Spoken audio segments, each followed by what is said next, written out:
Excuse me, here we are.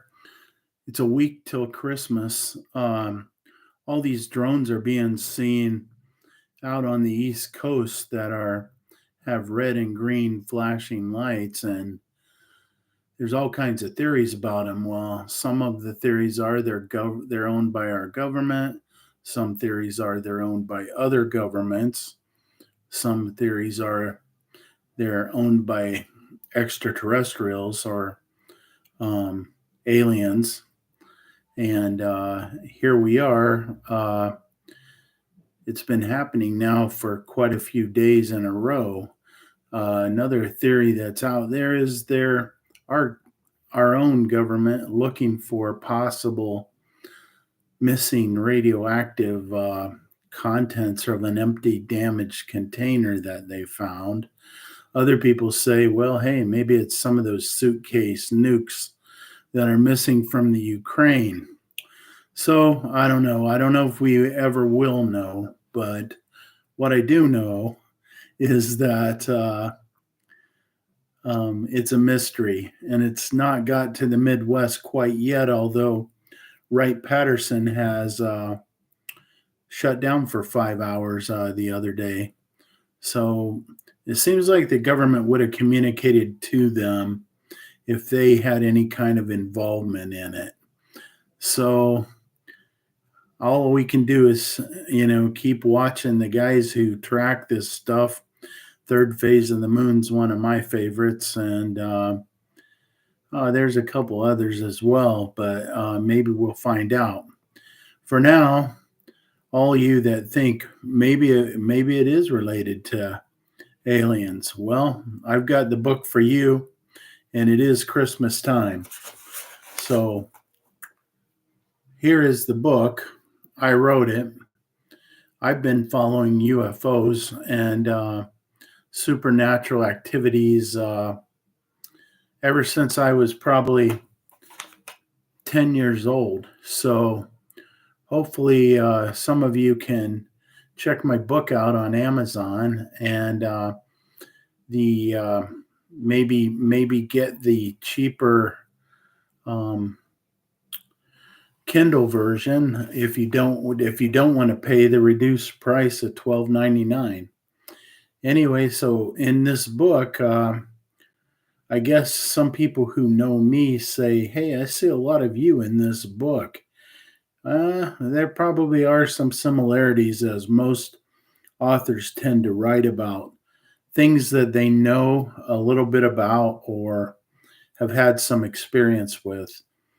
And this particular book did come out a little over a year ago, and I've been to quite a few things to try to make it better known. I had a web page for a while, but it encountered problems and basically ended up I can't seem to get it back online now. So one of these days, probably when I get my next book 2 of this series done, I will make the effort to get the web page back alive. For now, it's YouTube. I have this channel. I have a couple different videos that are out, those that I did live, as well as an actual video about this book, Intervention, book 1 of the Adamic Chronicles. So let's start with that title. Some people say, Adamic, does that mean it has to do with Adam? Yes, it does. Not Adam as in the Bible, the first man, but Adam is a name chosen by an extraterrestrial to represent his consciousness, that once he knew he was going to die, it got downloaded into a quantum computer. And the quantum computer is used out at Area 51 in my story. So I wanted everyone to know that about the book. That's where the title comes from. And on the front, there are 2 people. You can't tell by looking at the cover of the book, but those are grandparents. who are going to rescue their grandson who's being kidnapped by some alien through a portal that opened up in their living room. The dog was faster, so he was first to jump into the portal. He had no questions to ask other than bite first and ask later. So hopefully, you guys like my characters. They're a little bit older than most of the alien invasion kind of books that are out there. They're usually the military types. In fact, though, this guy is an engineer. He is working for the government, and he does get a job at Area 51. I'm not going to tell you exactly how his interview went, but it wasn't your standard interview. He basically was chosen for the job, and anyway, and what happens on it goes from saving the sun to saving our whole planet. So, who does save the planet? Well, actually, the alien consciousness is quite fond of our planet, and especially like certain creatures on the planet, butterflies to name one. And anyway, he heads up meetings, and they have the ability to kind of predict the future, you might say. And that's part of what this group in my book does. So anyway, that ends up leading to travels in space. There are ripples that are broken when time and space get broke that happen. And anyway, I'm not going to tell you everything that happens in the book, but I think that it's definitely worth checking out on, especially now at the sale price of $12.99 on Amazon. It's also on Ingram Spark. You can find it on there at a higher price, and it's on various other sites as well, but I recommend Amazon. So that's the cheapest, and I hope you'll check it out. I hope you'll check this video out. Hope you'll like it. Hope you will subscribe and come and see some of my more of my videos. In fact, speaking of which, I'm going to have my one about my dogs. You noticed I did have a dog in the book, and that's based on my first border collie, Jesse. He was an amazing dog, the one in a lifetime kind of dog, in fact.